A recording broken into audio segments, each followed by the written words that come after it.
because I know you heard the latest development. I want to get your. What's the latest development? Well, what is it? Did Brandon Aiyuk dap up a fan wearing Niner gear, and so now he's staying with the Niners? Or did he like a Washington football post, and now he's going, a football player's post, and now he's going there? Like, what? Adam, it's too much for me. What minute thing that I should read really deep into? What happened? This one right here from Cam Ibid, who joined Willard FP yesterday. FP was in the building. FP Santangelo. I need to text him. He was coming at me on Twitter. Wonder how he's feeling right now. You bring the smoke to the king. You better expect some smoke back, Spadoni. You're my shower, Monte. Wait, what was that? Big pause, FP. You're my shower, Monte. What was that? We had some good times, FP. FP makes me smile. Sounds like it. He makes me smile. Cam Ibid. That's okay. With Willard FP. Just the whole Willard thing. FP. He makes me smile. Pause. I don't know. Maybe I'm too worried. Maybe he makes me smile. FP, I love you. Beer's on me next time. Here's Cam Ibid. He doesn't drink beer. I know he does. He's a top shelf guy. Yeah, I don't even drink beer, so I don't know why I'm saying it. Top shelf guys over here. I don't even drink. I don't drink at all. I don't think I've had to drink in a long time. Cam Ibid with Willard and FP. I spotted Brandon Aiyuk watching the football practice for the first time in a while, but he did it on the sideline, and he usually hasn't been up close like that. But mind you, he was about 50 yards away when practice was kind of getting going in team drills, and then red zone drills happened, which is kind of near where Aiyuk was, and then you started seeing the interaction among teammates. Even John Lynch came by and shook his hand and patted him on the back. So for me, I'm trying to interpret, okay, what does this mean? Does this say, hey, congratulations on your new deal, glad you're sticking around, or, oh, hey, we're going to miss you, good luck, as you go along as a defector? No, it was more of a, hi, how are you? Good to see you again. Nothing else new here. So it's almost like it was the status quo, but at the same time, just watching Brandon and how he paid attention to practice, he was invested. He was paying attention to every single play and looked very much a part of this team. That's the latest with Brandon Aiyuk. Poor Cam having to decipher body language and. Hey, I love it. No, I'm not mad at Cam at all. I'm not mad at Cam. He wore a red T-shirt with the Niners logo on it. I think the Niners and Aiyuk can come into their senses. Let's get this contract done. Let's go win a damn Super Bowl. I think that's what Jerry Rice was basically insinuating on Instagram. Come on, Aiyuk, let's go. He has a chance. Honestly, we'll get to this just for a second here. Think about what Aiyuk has done so far in the Niners uniform. He's only 200 yards away from surpassing Deebo Samuel in all-time receiving yards with the 49ers. He has another 1,000-yard season. He's going to be in the top 10. Brandon Aiyuk signed on a long-term deal. He has a chance to be one of the best. Jerry Rice is always going to be number one. T.O. is always going to be number two.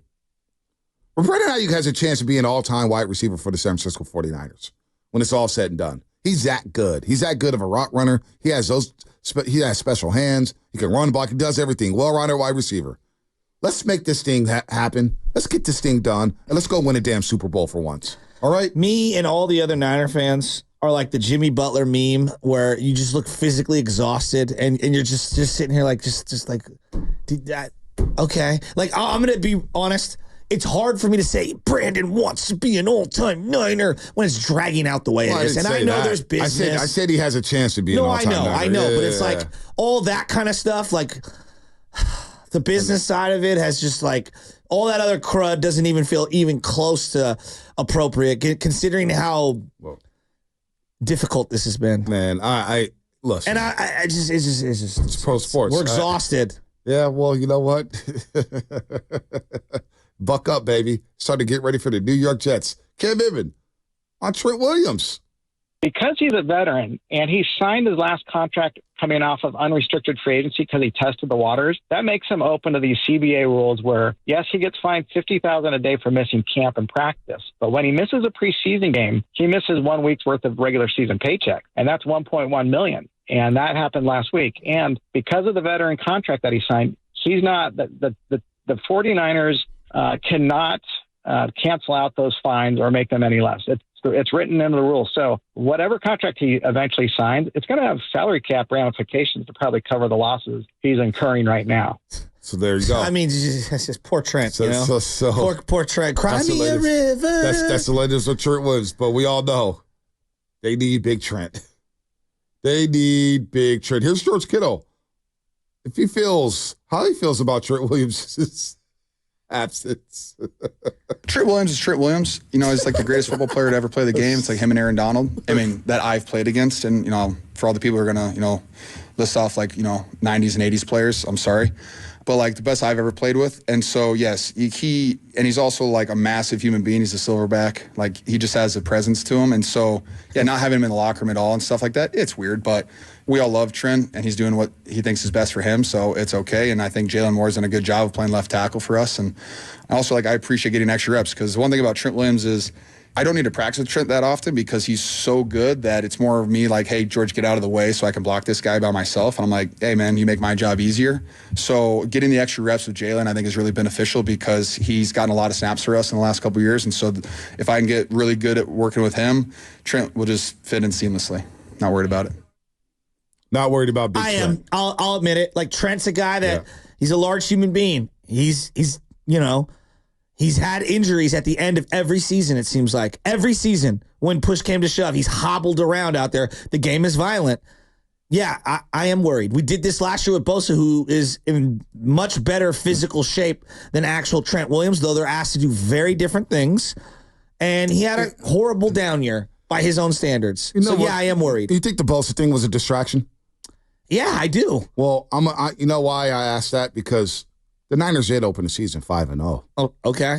And nobody talked about the holdout. Well, he came in Pittsburgh. Wait. He came in. We talked about defense. No. Oh, No.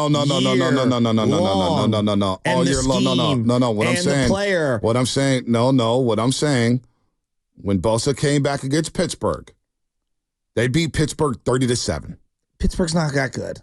Well, they made the playoffs last year. I don't care that they made the playoffs. The Niners are a Super Bowl contender. They made the playoffs last year. All right. All right. They beat them 30-7. Then they go to week 2 and they beat the Rams, and they beat the Rams 30-23. Then they beat the New York Giants on Thursday Night Football 30-12. The Giants are terrible. And then they beat the Arizona Cardinals 35-16. And Brock Purdy has one of the special days of 49er history throwing the football. I was like, wow, this is Steve Young 2.0. What the hell? This guy is on fire. And then they beat the Dallas Cowboys on Sunday Night Football 42-10, and they were 5-0 heading to Cleveland. And at that point, nobody was talking holdouts. We were saying, this team really is special. But then they may lose only 2 games. So I'm not here for the distractions after the fact. They opened the season 5-0. Baldy just told you it was a distraction. No. Baldy told you. Do you believe Baldy? Baldy's not right about everything. Okay. Right? I believe it's a distraction to a degree. I'm just saying last year with Bosa, saying last year with Bosa, it became a distraction because he started bringing it up. Yeah, the bye week really hurt me. I've been experimenting. But nobody was saying that when they were 5-0. They beat the Cowboys. You were saying, who's beating the Niners? It's our league. It's their world, and we're just living in it. That's all I'm saying. Yeah, That's but all when I'm saying. Okay. When people are riding high, no one's complaining. When you have adverse situations in any walk of life, that's when people's true colors start to come out, and the real starts to come out. When there's a little bit of noise and there's a little bit of adversity, that's when people start talking. Like, that's the reality. Well, I remember December 3rd when they beat Philadelphia 42-19. And we came in the next morning. We weren't talking holdouts. We were talking about how the NFC runs through the San Francisco 49ers.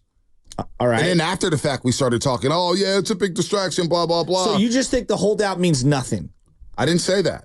So then what are you saying? I didn't say that. I'm just saying we feel like it's a distraction, but what if they start 5-0? We won't even be talking about the holdout. Because last year, they opened up 5-0.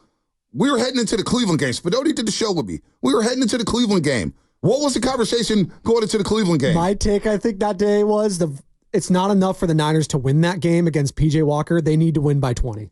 Right. That was my take. Dude, we were riding high. I respect it. We were riding high heading into that game. We weren't talking holdouts. The team can go 16-1 this year. Like, to your point, the team can go 16-1. And if they lose in the first round or the second round, because they'll get the bye if they go 16-1, but if they lose in the playoffs, the whole entire regular season is negated. It's all about championship. No, it sucks to be in that bubble, but that's where they're at. I understand that. That's not the conversation we're having, though. The conversation we're having right now is that the distraction part of everything. If they open up the season 5-0, we're not going to be talking training camp holdouts anymore. We only bring it up when it's like, oh, my God, the sky's falling. This guy held out, and it's a big distraction. The Niners literally opened the season 5-0. And nobody talked training camp holdouts until Nick Bosa, after the 3-game losing streak, was saying, yeah, I started off slow. I've been experimenting. It's not working. We got a new scheme. And he started throwing the defensive coordinator under the bus. When you reflect on what you've done throughout the entire year, all that stuff matters. Just because you had a great run at the beginning doesn't mean that they weren't overcoming some of that stuff earlier. Doubt. They were also, like the Giants, what did they draft? 4th overall this year? Like, and those were great games. The way they dismantled Dallas was special. That's what I'm saying. That was a special game. But we listen, also ended up realizing at the end of the year, like, Dallas got dismantled by Green Bay. Dismantled at home. So I don't know. They made the playoffs. All I'm saying is you can pick apart the teams and say, well, they lost in the first round. They didn't do this. They didn't do that. My whole point is Nick Bosa showed up 3 days before Pittsburgh, and they blasted the Steelers 30-7. Right. Fred Warner blew through Najee Harris, and nobody said anything about the holdout. They were 5-0, and we were riding high. That's my whole point. I don't care who the team was. So as long as they go 5-0 to start the season, nothing matters.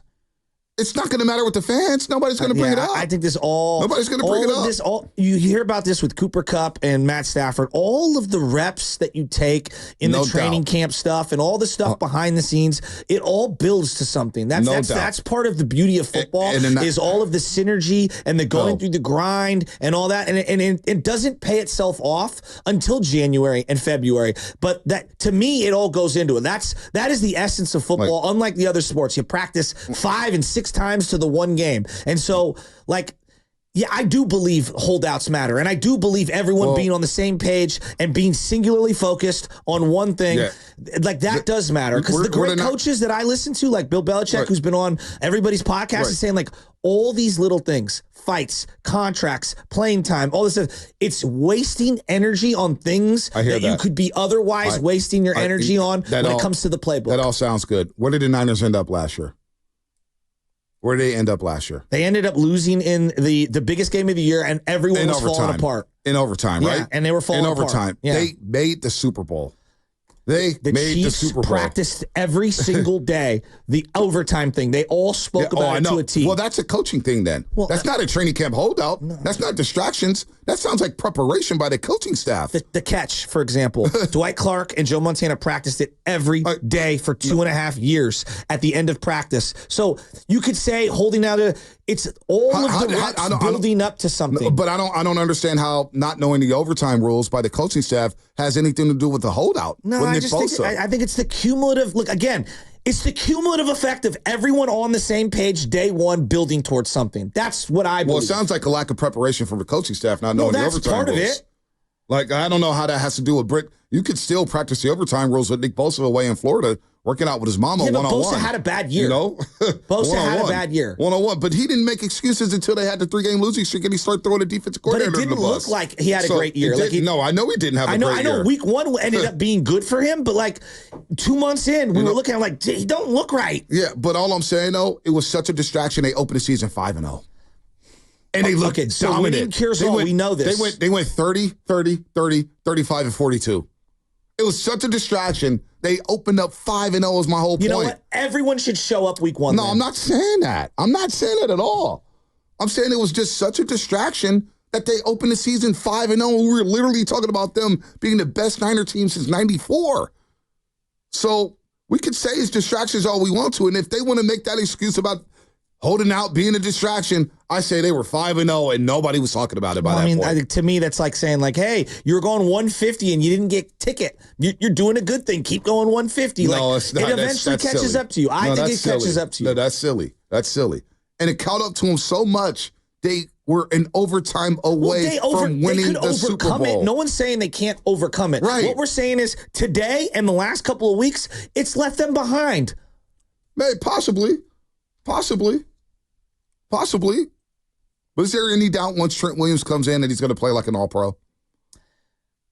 I don't know. Who knows? Guys fall off. Possibly. Like, everyone said that about Bosa. And then the guy is literally on the sidelines at the most important point of the game in the season at the end. And he says to Baldy, yeah, the whole offseason and the way it played out really affected me down the stretch of the year. You know what, though? He got his $120 million, and he stuck the Niners for a lot of guaranteed money. And I don't want to hear it because when his mom joined the station, oh, don't you worry about Nick Bosa. He's ready to roll. Well, when Nick Bosa got off the private plane, let's go, Niner faithful, I'm back. To me, it sounds like a bunch of excuses.